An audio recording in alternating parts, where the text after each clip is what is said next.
নমস্কার বন্ধুরা। আজকে কিছু ইম্পর্টেন্ট ম্যাচ আছে সেগুলো নিয়ে আলোচনা করব।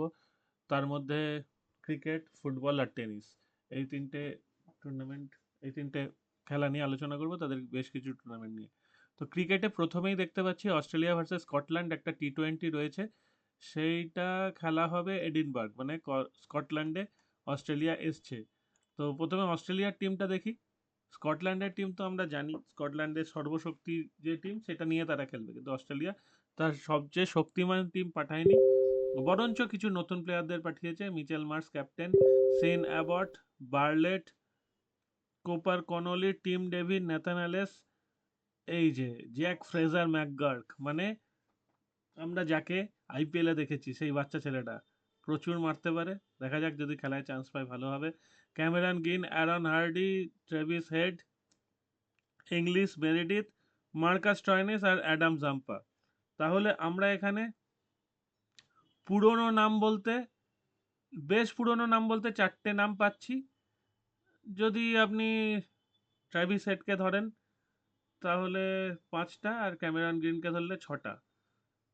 Mitchell Marsh, Tim David, Zampa, Stoinis, Head, Green. ঠিক আছে। ইংলিশ মোটামুটি এখন কয়েকদিন খেলছে, তাই আমাদের কাছে চেনা পরিচিত হয়ে গেছে। এছাড়া নতুনের মধ্যে বলতে পারেন McGurk, Bartlett, Sean Abbott, Connolly, Nathan Ellis খেলেছে কয়েকদিন। তো একটা মিক্সড টিম পাঠিয়েছে অস্ট্রেলিয়া। আর Scotland, Berrington captain, Cassell, Cross, Brad Currie, Davidson, Greaves, Oli Hairs, Jarvis, Jones, Leask, McCallum, McMullen, Munsey, Sharif, Sole, Tear, Mark Watt, Brad Wheal. ঠিক আছে। স্কটল্যান্ডের টিম যতটা সম্ভব শক্তিশালী হওয়ার ততটাই হয়েছে। এছাড়া আর ওদের অপশান কম। অস্ট্রেলিয়া ঠিকঠাক একটা টিম পাঠিয়েছে। খেলাটা একদম একতরফা অস্ট্রেলিয়ার দিকে চলে যাবে, এরা হবে না বলেই মনে হচ্ছে। হওয়ার চান্স একটু কম। নেক্সট যে ম্যাচটা নিয়ে আলোচনা করব সেটা হচ্ছে টি-20 ব্লাস্ট সেকেন্ড কোয়ার্টার ফাইনাল। গতকাল কিন্তু কোয়ার্টার ফাইনালে ভালো চমক ছিল। প্রথম কোয়ার্টার ফাইনালে সারে আর ডারহামের খেলা ছিল। ডারহাম 30 রানে বোধহয় 4 উইকেট পড়ে গেছিল, সেখান থেকে 162 করে। তারপর এদের প্রথম 3 উইকেট একটু তাড়াতাড়ি পড়ে যায় সারের, কিন্তু সেখান থেকে তারা ম্যাচ জিতে যায়। এরকম একটা চমক ছিল। আজকের খেলাটাও আশা করি কিছু চমক থাকবে। একদম স্ট্রেট ফরওয়ার্ড খেলা হয়ে যাবে না। সাসেক্স আর ল্যাঙ্কাশায়ারে, সাসেক্স দেখুন, সাসেক্স সেকেন্ড টিম হিসেবে উঠেছে, ল্যাঙ্কাশায়ার থার্ড টিম হিসেবে উঠেছে। সুতরাং দুজনেই প্রচুর ভালো ক্রিকেটই খেলছে রিসেন্টলি। আর ওরা 14টা করে খেলেছে, মুখের কথা নয়। তো তাহলে এটা এক্সপেক্টেড একটা খুব ভালো ম্যাচ আমরা দেখতে চলেছি। তো কে জেতে দেখা যাক। খেলাটা যদি পুরোটা দেখতে পাই আমি ভালো, কিন্তু এত রাতে শেষ হবে সেটা একটা সমস্যা। এবার চলুন আজকের ইউএস ওপেনের ছেলেদের রাউন্ড অফ 8 মানে কোয়ার্টার ফাইনালের দুটো ম্যাচ আছে সেটা নিয়ে আলোচনা করি। জ্যাক ড্র্যাপার আর অ্যালেক্স ডিমিনাওর দুর্দান্ত খেলছে, জ্যাক ড্র্যাপারও দারুণ পারফর্ম করছে। যেই ফার্স্ট সেট জিতুক না কেন, তারপর অপোনেন্টকে টাকা লাগানো যেতে পারে। এমনিতে জ্যাক ড্র্যাপারের চান্সও যতটা, অ্যালেক্স ডিমিনাওরের চান্সও ততটা। আর এখানে জ্যানিক সিনার আর মেডভেডেভ, আমার তো মনে হয় মেডভেডেভের চান্স বেশি, আমার মনে হচ্ছে। যদিও এখানে জ্যানিক সিনারের রেট কম আছে। তো মেডভেডেভ অত সহজে ছেড়ে দেবার পাত্র নয়। মেডভেডেভ মাঝখানে ওই রাশিয়া ইউক্রেনের যুদ্ধের জন্য বেশ কয়েকটা গ্র্যান্ড স্ল্যাম তাকে খেলতে দেওয়া হয়নি, যেহেতু রাশিয়ান প্লেয়ার তিনি। তো সেই জায়গা থেকে মেডভেডেভ আজকে আশা করি একটা কিছু করে দেখানোর চেষ্টা করবে। জ্যানিক সিনার খুবই ভালো ফর্মে আছে এবং ভালো প্লেয়ার, কিন্তু মেডভেডেভ আমার ধারণা আজকে কিছু করে দেখাতে পারে। আচ্ছা, মেয়েদেরটা দেখি। মেয়েদের আজকে আছে 3টে ম্যাচ। হাডাড মাইয়া আর মুহোবা। মুহোবা অবশ্যই ভালো প্লেয়ার, কিন্তু হাডাড মাইয়ার একটা কামব্যাক করার অদ্ভুত প্রতিভা আছে। ফার্স্ট সেট হেরে গেলেও হাডাড মাইয়া কামব্যাক করতে পারে। ইগা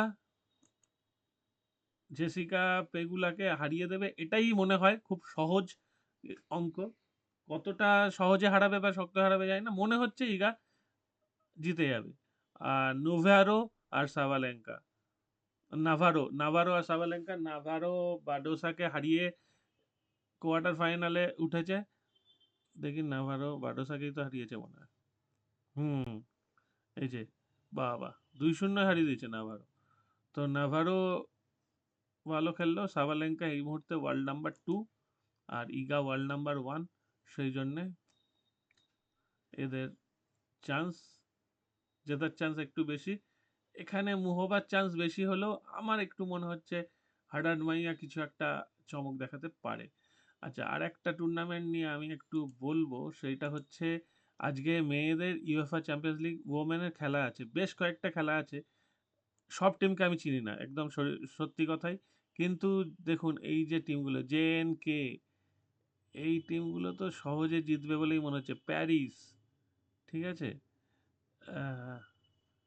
জেএনকে, পোমজুর, জানি না এরা কি কি টিম, বেনফিকা, ঠিক আছে। একটু লক্ষ্য রাখবেন খেলাগুলো, যদি সম্ভব হয় এখানে একটা ভালো প্রফিট করা যেতে পারে। যেমন ধরুন এইটা ওসিজেক, ওসিজেকের রেট খারাপ না, ফারুল খারাপ রেট না, বেনফিকা খারাপ না।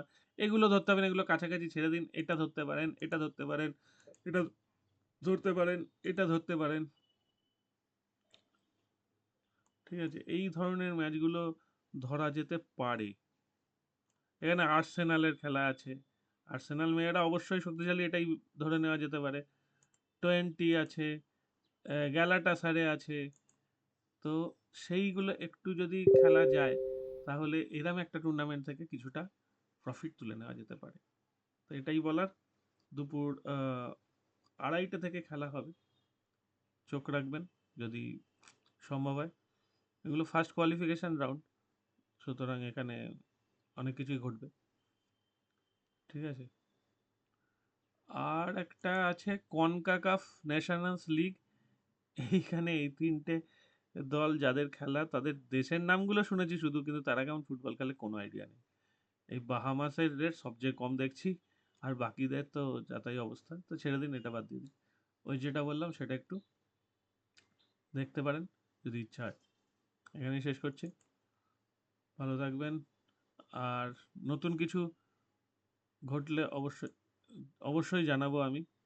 আপনারা কি কি খেলছেন বা কিরম প্রফিট হচ্ছে জানান। আর ক্রিকেট শুরু হবে আরও ভরপুর খুব তাড়াতাড়ি। ইংল্যান্ডের সঙ্গে টেস্ট, দাঁড়ান 1 সেকেন্ড এটা দেখে নিই।